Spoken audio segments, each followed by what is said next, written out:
So, welcome, welcome, welcome. What is up, people? I'm so pumped to be here today. We'll be talking about money, how to make it, how artists handle their merch, and how the future of being an artist lies in being paid for the great experiences that you work hard to create. So that's where we're going today. And if we haven't met before, my name's John Pichata. I'm the founder of Hacking Music, where we help artists kind of make the shift between being a developing artist to being a deploying artist. And what that looks like in the wild is building a platform under your music, or building predictable income, which is kind of what we're going to talk about today, or really just getting you to your next first down, whatever that may look like. And I've had really the extraordinary privilege in my career to partner and serve artists, legacy artists, Hall of Fame level artists, on down to regional artists, filmmakers, brands, some of the largest music and media businesses in North America. We've had artists really all over the globe go through what we're talking about today. So one of my favorite things to do today is to work with artists and train them in what I call the habits of headliner. This is the hacking music training that aligns four things. Aligns your talent with the hacking music training, then with the technology stack, thirdly, and fourthly, with the team. So talent, training, technology, and team. When you get those four things right, you have a career. If you miss any of those, you're probably going to be imploding on the runway. So this is week 2 in what we're calling Music, Merch, and Money. It's a conversation with my good friend, Chris Dene. Chris, how are you doing, my brother? I'm doing great, man. Good. Yeah. Good. I'm excited about this. So what I want to do today is kind of walk you through some of the frameworks that we'll be talking about in the training that can kind of enable you to activate some of this for yourself on your own behalf. So, Chris, before we jump into that, what are some of the things you're seeing in the merch world? Well, a couple things that have happened recently is one thing, tax is now being passed along to the consumer at a lot of shows, since most venues are trying to go to cashless. They can easily tack on the tax with a credit card. It would be always a mess to deal with cash, because then you deal with like coins and singles and stuff like that. Right. So the cash was always the tax was always factored into the price of the merchandise. But now a lot of places are doing what we call tax on top, where basically the consumer is being charged for the tax. I mean, someone's got to pay the tax. That's a fact of life, whether we like it or not. But so that's kind of an interesting change. So obviously that means a little bit more money for the artist and the venue, more expenses for the consumer, the fan, unfortunately. But you go in the store, you buy anything, you're the one paying the tax anyway. So that really shouldn't be, a shocker. It's just kind of weird because it hasn't been that way until now. Yeah. And Chris, just to back up a step, your expertise is really at the show level, right? The merchandise for on-site merch table. Mostly, yeah. I mean, that's where I've had the most experience. I mean, I don't design the merch, although I worked, I did have a big say in my band's merch and stuff, and that was, kind of all under my wing. But I've also, I worked for Taylor Swift at her warehouse, so I have, that side of it too, which is the packing, the shipping, all the mail order type stuff. Yeah, exactly. And then, I set up my band's e-commerce. And so I, do have a little bit of that. And I set up our payment plans and stuff like that. Yeah. So yeah, I kind of have a little bit of, every area of merch, in my background, but most of my hands-on experience, yes, has been, selling at shows and working for major artists. Yeah. That's awesome. And talk about some of the other artists you've worked with in the past, because I think for people who may not know, give them a quick.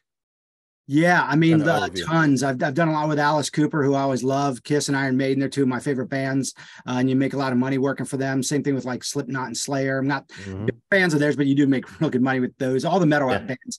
But I've done a lot of other genres. I've done a lot of country. Luke Bryant, Miranda Lambert, Luke Combs. Lindsay L, a lot of them, pop stuff, Kesha, Chris Brown, Jonas Brothers, Pentatonics, Dave Matthews Band, Jimmy Buffett, the Rolling Stones. So I've kind of really worked in every genre. So I've seen it, all over the map. Yeah. I love that. I love that. So yeah, the merch report. You shared something this week that you kind of got your ear to the ground on some of the show touring merch stuff. What do you catch us up? Because I saw a bit of it, but I didn't really drill down into it. What's So the Verve Pipe, they were kind of a band. They were signed to a major label in the 90s. They had like one pseudo hit, maybe a second radio song, maybe. But they had posted that they were looking for, I guess, fans to do their merch or people to do their merch, but they weren't going to pay them. They were just going to give them a shirt and a meet and greet with the band. And they hype it as that, you get, a ticket to the show, but people don't realize that when you do merch, you don't get to see the show. Yeah. I mean, there's only one time I've ever actually gotten to see a show, and it wasn't even a band I cared about. It's just because that's the merch booth happened to be in the same room they were playing. But generally the merch stand is out in the hallway, down the corridor, sometimes outside in a tent or whatever. You're pretty removed from the event itself. You might get to hear some of it, but you generally don't get to see it. So I really felt this was kind of taking advantage of fans. Now, I mean, one thing that really gets under my skin is when bands and musicians are taken advantage of. But the only thing that gets under my skin more is when musicians take advantage of their fans, because the fans are the customers. The fans are the whole reason you're there. The whole reason. Exactly. The whole reason. And artists really need to realize and understand that. So I didn't see this as an opportunity to do something for their fans. I saw it as an opportunity of taking advantage of them trying to get free help. I mean, they're a 5-piece band. Would it be that big of a deal for each guy to, lose $10 a night to give that person $50, plus tips? They could at least come out with $100, which is fair. And still get to, work for a band that they like or whatever. The other flip side of that, though, is like a lot of things, when you just get someone who doesn't really know what they're doing. I mean, as we talked about last week, I mean, merch is one of your number one income sources. Do you really want someone who has no clue what they're doing, handling that kind of money? We joke in our merch groups. I mean, they're just going to, be missing stuff, come up short. Numbers are going to be way off and stuff. They're going to end up regretting that in the long run, I think. So, yeah, I just think it was a very, very poor tasteful thing for them to do. And it just kind of comes across as, hey, we're cheapskates. We just don't want to pay someone to do it. When, a lot of times a venue, and this some artists and bands should know, a lot of times if you play, the types of venues that these guys are playing, they're not playing dive bars, they're not playing arenas, but they're playing like City Winery and stuff like that. A lot of times you can work it into your contract that someone from the venue will do your merch. And that person usually has done merch before and has some experience. And since they work for the venue, they're generally going to be trustworthy, because they'll get fired if, they do something, not cool. So, a lot of times the venues can supply you with a merch person. Sometimes the venue will pay that person to do it. Sometimes you can work out something with them. We've done that in the past. There's other ways. A lot of bands, and I don't necessarily recommend this, because from a tour manager standpoint, a tour manager should be a tour manager, not a tour manager and a merch person. But a lot of times these days, the tour manager will do double duty like that. Or they can get someone, maybe a fan, hey, can you just hang at the merch booth, make sure nothing walks away while I get the band on stage and stuff. There's all kinds of workarounds to do that could benefit everyone, instead of just throwing it out there basically, hey, we want someone to work for free. It's what is it, penny wise, pound foolish. I mean, they're gonna regret that in the end for sure. And it's just not a smart way too, because then you're relying on someone different at each venue, each city, who again probably doesn't know what they're doing at all, because anybody who's got the experience is going to want to be paid something. And one thing I want to point out too, I get it when, it's like a new band just starting out that maybe you can't afford, because you might sell 1 or 2 t-shirts or something like that. I get that, so we're on a smaller level. That's okay. It's acceptable to ask a friend or a fan or something, or, hey, if we give you a shirt, can you just kind of hang out at a merch booth and we'll be there afterwards to take over and stuff. And, as I always talk about, that's something you want to do anyway. And that's something this band could have done. It just had, maybe someone, their road crew guys sit there until the end of the night and then say, hey, at the end of the night, we're going to be at the merch booth. Come over and, check out our stuff. We'd love to say hi to you. There's a lot of ways that they could have handled it better than, just like I said, making it look like they want someone, to work for free. Right. And Chris, you mentioned earlier, fans being the end customer. paying for the reason Right. artists are there. Who are the artists that come to mind when we talk about the end customer, like really respecting, loving, and serving their fans? Comes to mind for you? Well, I mean, Taylor Swift won. I mean, she's just, that's why she is where she is, because she just, truly adores her fans, and she realizes that that's, the reason that she's where she is. A lot of other artists, I've always felt like Iron Maiden had a good handle on their fan base, and I mean, usually it tends to be a lot of times, sometimes the bands that were big and now are not so big because they realize, right. Hey, things change in life. And then obviously, newer bands, if they're smart, are, really appreciative to their fans. And unfortunately, I think a lot of sometimes newer and up and coming bands fall short of that because maybe things start to happen too quickly and they take that for granted and they don't realize that it's happening because of their fans. Or it kind of goes to their head a little bit too quickly. So, I mean, that's just something you always got to have your head to the ground with your fans. I mean, that's so important. Yeah. I've seen bands literally make it just because they were so cool to their fans. There was one band, I mean, they ended up getting signed to a subsidiary of Atlantic Records, but unfortunately the band imploded after that. But there was a regional band called New York that used to tour up and down the East Coast, and they were real good friends of mine. But they totally developed a following just because they were so cool and friendly to all their fans. And so if people would come back, and it was more like a family every town they played in. Everybody kind of knew each other after a while, and that's why. I mean, they were a good band, don't get me wrong, and they had really good songs, but it was mostly because they just, took their fans to heart. Yeah. Yeah, totally get it. There's a band that comes to mind, a newish band, Coheed and Cambria. Really comes up with interesting ways to productize what they do. Like they have this whole graphic novel series, the Amory Wars, I think is the name of it. Yeah. Totally separate from their music. Right. But it kind of layers onto their music and kind of extends. Like if you're into their music, you'll be into their graphic novels. Mm-hmm. They're kind of spacey, kind of trippy, but yeah, that's cool. It's a way for them to serve their fans on the product level and to drive revenue. Oh yeah. And that's a great example of kind of thinking outside the box a little bit when it comes to merch. And not only that, that person who has that graphic novel, it's sitting on their bookshelf. It's a constant reminder, of that band in their face, every time they go to pick it up or something. So, and then they go, oh wait, I'm listening to that album. I'm going to put that CD on or whatever. And, while I read and this. we talk a lot inside the hacking music community about the experience economy and how really your job as an artist is to stage experiences for the people that care most about you.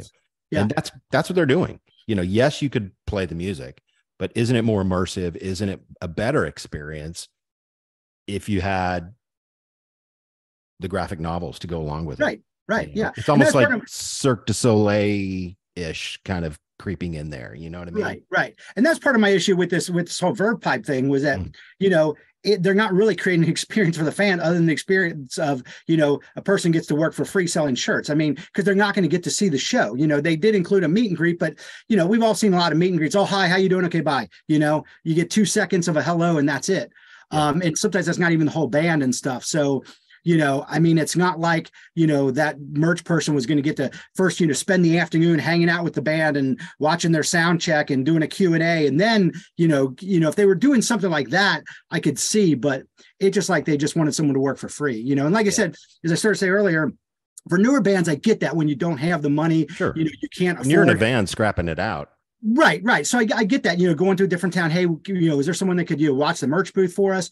But still the best way to do it is just have them do as minimal as possible because you don't want to take advantage if they're just helping you out. And then you guys come out after you're done playing and say, hey, okay, now, let's get you guys some merch and stuff. And really, sell it hands on that way. Because I get it when you don't, have a budget at all. But someone like the Verb Pipe, they're playing the city wineries. I mean, they're getting paid pretty decently. And I know there's tour expenses and stuff. But again, five members, right. Each guy bites $10, gives it to the merch person. The merch person gets $50 plus tips. Yeah. So, yeah, I mean, right. my band Power Slave, we pay our merch person, all the time. So, which, by the way, I want to come see your show next time you're cool. Out and about. Power Slave, Iron Maiden tribute band, right? Yep. Power Slave, the Iron Maiden experience. Yep. Nice. I'm there. Good. So that's the merch report. Chris keeps his ear to the ground. finds out cool stuff that's going on that we need to be made aware of. Thanks, Chris. Sure. So let's talk about this one mistake thing. We were rapping about this last week, and one mistake almost all artists makes and don't really know they're making it. That is really super fixable for artists. And this is something we've seen a lot in the artists we work with. And really this mistake, if I were to boil it down, it's this: it's waiting till your product is manufactured before you start your sales cycle. That to me is leaving tons of money unrecouped, unearned, unmade, Right. And I see this a lot with kind of older artists who think, okay, I've got to have the product in my hand done before I start to sell it. And what we're big believers in is this idea of show the work.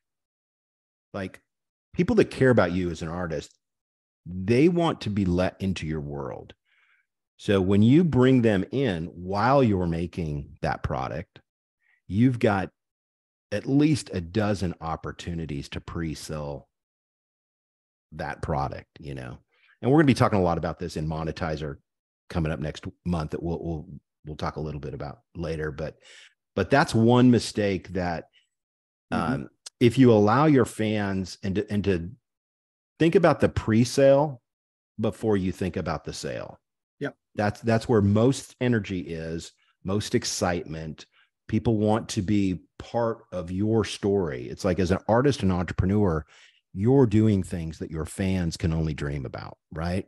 So they kind of live vicariously through you. When they see you going in and doing your vocal on the song, they're like, they don't get to see that, right? We take that for granted because, we're in the studio, we're at the show, we're building product, so we kind of take that for granted. But your fans in Duluth, they don't get to see that. So when you let them in and kind of show the work of making that product, let's just use music as an example of product, you're giving them dozens of opportunities to pre-purchase. So that's right. That's what I think of when I think of the one mistake. And we'll do this each week over the next coming week. We'll just pick out a mistake that's fixable and chat about it a bit. But yeah, I mean, that's what I think about when I think one mistake is show the work and give them opportunities to purchase way before that product is done. Yeah. That makes sense? And one thing too is you can actually have, like, the pre-sale to the pre-sale, and that, let's say, way you can get your fans involved is, let's say you're deciding between two different designs. Totally. You post them on your website and say, hey, we don't have these ready available yet. Which one do you guys help us decide? Right. Help us decide. And then, right after you get a winner, say, okay, this one's the winner, now's your chance to get it, order, ahead of time, and, maybe offer a discount, or, say, hey, we're only ordering, 50 of these, so get it before it sells out, or whatever. But yeah, there's definitely ways to do that. Lots of opportunities for exclusives, and just to give them that opportunity to be part of the process. And we call it show the work. Right. You want to show that kind of like, hey, help us A&R this record. We've got these 20 songs. Help us pick the 10, or pick the cover, or pick the design, or, pick the songs. We do it with work tapes a lot. It's like, we rough out work tapes, and then the audience, the fans, and the friends get to actually A&R the record in a sense. And we always like to give them a purchase offer. Yep. And, we don't lead with it, but we say, oh, and by the way, if this is exciting to you and you want to be part of the story here, there's a link below that you can click on. Mm-hmm. Yeah. And we've been, super fortunate to be able to, in most cases, kind of launch products fully funded. No debt, profitable from sale one. We're going to go through those in the training, but that's a big deal when you can kind of pre-sell your products and pay for them. Mm-hmm. There's no debt, right? And you're not waiting till the excitement is gone. Yeah. Yeah. So. Yeah. We'll talk about that in Monetizr, because my band Power Slave, that's how we do a lot of our merch. Yep. So that way we're not out of pocket a whole bunch. So Yep. Yeah. Great. So that's the one mistake that almost all artists make and can fix it relatively easy. So I thought we'd go through, we have inside the community, we have kind of a culture document that we go through, and it's called the 10 Covenants. And I thought it might be fun to kind of talk through that and to share a little bit about what that looks like. How does that sound, Chris? Yeah. Yeah. Sounds great. Let me pull us up here. And we have a ton of fun working on projects and collaborating on projects and training inside the community. And this is a document that kind of it kind of sets forth what we aspire to as a group. So let me find us here. Why am I not seeing Safari? There it is. All righty. Chris, do you see that? Yes, I do. The 10 Covenants. Yes. I hate Zoom and all their buttons. So yeah, this is the 10 Covenants. This is kind of how we think, how we work together, how we collaborate. We have a shit ton of fun and we get work done in the process. So, all right. So the first covenant is win. We want to move the ball forward for our artists, right? What do they say? It's competition is not the person that wants to win the most, but the person that hates to lose, right? So we really love to put that first and foremost. We want to be taking the hill together. Yes, we're going to be taking some bullets together. We're going to be celebrating some wins together, but we want to win at the end of the day, right? We will accomplish what we do together. We will share our successes and never let any of us fail. Covenant number 2 is adults. We are fully grown adults. We will act as such and accept and expect the same from the people around us, right? We're adults. We're grown-up people. We're not immature babies. We like to, expect people to be adults. The third covenant is honest.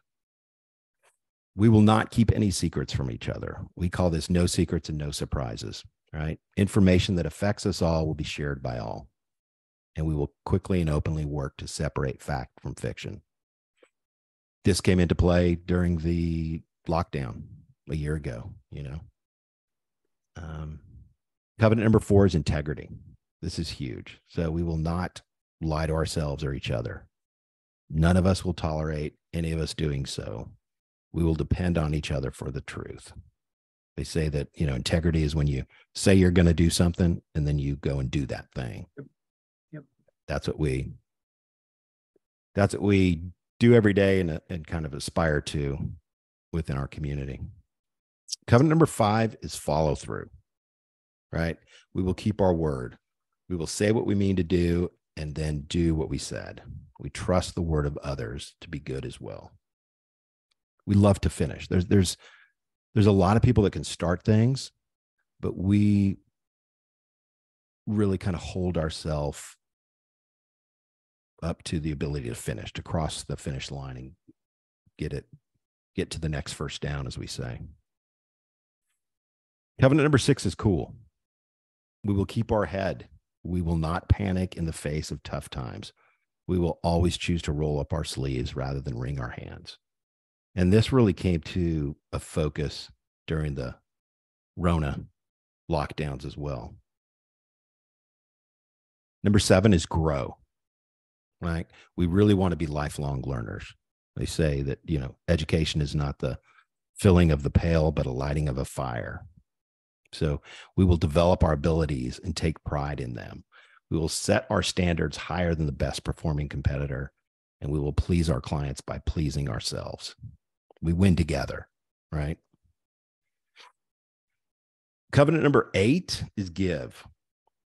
And that's kind of what we're doing here. We share out a ton of information, whether we work with the artists or not. Our mission is to strengthen the next generation of great artists. And sometimes we do that afar. Sometimes we do that in the community. And sometimes we do that in an artist capacity. But we will be unselfish and expect that everyone else will exhibit the same quality. We want to be givers, right? Covenant number 9 is family. And this kind of speaks to our office. We will treat our office like our home and our team members like family. We spend too much time together to allow these things to go bad. We're big believers in people are everything, right? It's not about transaction. It's about transformation and really spending time with the people you believe in. Covenant number 10 is what we call flank. We will look out for each other at all costs. So those are a few of the 10 covenants that we have within our community. Does that make sense, cool. Chris? Yeah, very cool. Yeah, if I can comment on one of them, because yeah, absolutely. It's comment on all of them. With a lot of musicians was, you mentioned about, finishing something, following through. And that's something, I see like so many bands and artists not do. And I think a lot of it just stems from, fear of being afraid to, finish something because you don't know what the result is. And that's the thing about fear is it's always based on, what the unknown is. One guy I know, refers to it as a false experience appearing real. Right. That's what fear stands for. So, when you're not sure of what the outcome is going to be, it's really easy to be afraid of finishing it. But, a different approach, a better approach is to take it over the mindset that, hey, once I finish this, I can go on to the next thing. Yeah. Once I finish this album, I can start working towards the next one. And I think, that is kind of more of a healthier mindset because it keeps you moving, keeps you swimming, and that, music is all kind of about the journey. It's not really about, the final thing. I mean, that's great if you when you finish this one thing and that's, something you should be proud of and stuff, but then, you're always going to be going on to, the next one. I mean, Alice Cooper's a prime example of that. Yeah. He always says he tries to make every show better than his last. And that's what keeps him going. He's like, when you've done your best show, you might as well just call it a day. Yeah. Yeah. Yeah. I mean, unfortunately, artists are good starters and sometimes fall short on the finishing part of it. So that's a big part that, like you said, just a culture of achievement, completing things, that gamification of like, oh, wow, look what we did. That's awesome. Let's try to go bigger next time, Right. Exactly. Yeah. I love that. And this, as we're talking about Monetizr, this kind of sets the tone for the conversation we're going to be having every Wednesday here. And let me just step through this here. Poor artists make money by what they do, whereas wealthy artists make money by what they own. Let me say that again. Poor artists make money by what they do. They're kind of, hourly wage slaves punching the clock, right? Whereas wealthy artists make money by what they own, the products, the shows, the experiences, how they walk into a room and how they light up a room, how they, change the molecules in a room. That's what an artist owns. And that's really what we're going to be talking about, in this series. Yes, you can make money by what you do hourly, right? There's nothing wrong with that. You have to start there for sure. But we want to shift more and more artists into this idea of wealthy artists making money by what they own, their IP, their music, their merchandise, their subscription models. Oh yeah, it's like almost holding stock in your own company. I mean, it's a very different workflow, very different headspace. When you're playing live, I mean, yes, I know a lot of guys that make decent living, performing live and stuff. But if they're not playing a gig, they're not getting paid. They're not making any money. Right. And that's why things like merch and other things are so important because that's revenue you can still be making when you're not performing live. In your sleep. Yes. Month over month. Yeah. Yeah. I love it. And this too, Chris, this may not be for everybody what we're talking about here, but this might be perfect for some of us on the live stream. So I'd like to extend an invitation into a special training community that we have coming up. Yeah. So yeah, if you're watching on the live stream now, is that all right with you? If Chris and I kind of share a little bit for a couple minutes, is that okay? You can drop a yes in the chat if that's all right. If we dive just a little bit, talk a little bit about how we're going to serve artists and Monetizr. Okay, great. Awesome. Great. So Chris, do you want to kind of share a little bit about the training that's coming up next month? Yeah. The things that I'll be talking about are obviously, hands-on specific details on, how to maximize your merch income. It's not going to be just, conceptual. I'm going to show you, walk you through some of the things that I've done with major artists, the things that I do with my own band that, have worked out really well. Things as far as, payments go, different options for getting your merch and things to think about, again, what sells, what doesn't. So it'll be, pretty detailed. It's not just going to be, you got to have merch and sell to your fans. That's right. An umbrella concept, but there's specific things that you can do. Have crappy merch on a Reverb Nation site that nobody pays attention to. Right. Yeah, exactly. So it'll be, specific things that, that I've seen that I know for sure work, as well as things that I've seen that don't work. There's a lot of that too, right. Even from major artists. That's the thing. Sometimes people don't realize that even these big artists make a lot of mistakes because they don't have the right person, figuring out what merch works for their audience and stuff, or how to do certain things. So, I'll definitely be sharing some of that so that you can learn and not make some of these mistakes. So you don't end up with boxes of shirts and products that you can't even give away because you didn't really think it through. And that's the mistake I see a lot of bands make. They get excited about, okay, now we got some extra money. Let's, order a bunch of shirts and blah, blah, blah. And then, nothing sells, or, they're not selling like they thought they would, or they just, do some things that just aren't going to work. And get stuck with a lot of product and waste a lot of time and money. And then they get discouraged because they're like, well, I guess nobody's interested in our merch, so we just won't bother with it. Maybe you just didn't have the right merch to begin with. Right. And this is from the training PDF, Chris. So what is Monetizr? Monetizr, the revenue building blocks for profitable artists. I'll just read through this paragraph here. Monetizr is a 7-session activation training that starts May 3rd. Unlike other trainings, Monetizr does not have any hypothetical theory or clever presentations. Rather, it's made up of proven revenue building blocks, hands-on workshops that allow you to work collaboratively with other artist entrepreneurs and try out what you learn. So we're going to be training every Wednesday at 1:00 starting May 3rd. And the seven lessons Monetizr will teach you are: the first is your ground game, aligning your music, merch, and money. And we're talking a little bit about that here this month. The second thing is owning your pipes, mailing list growth and management, and SASS tools. The third lesson is Productizr, productization, and product bundling. Sorry, the phones are going nuts here.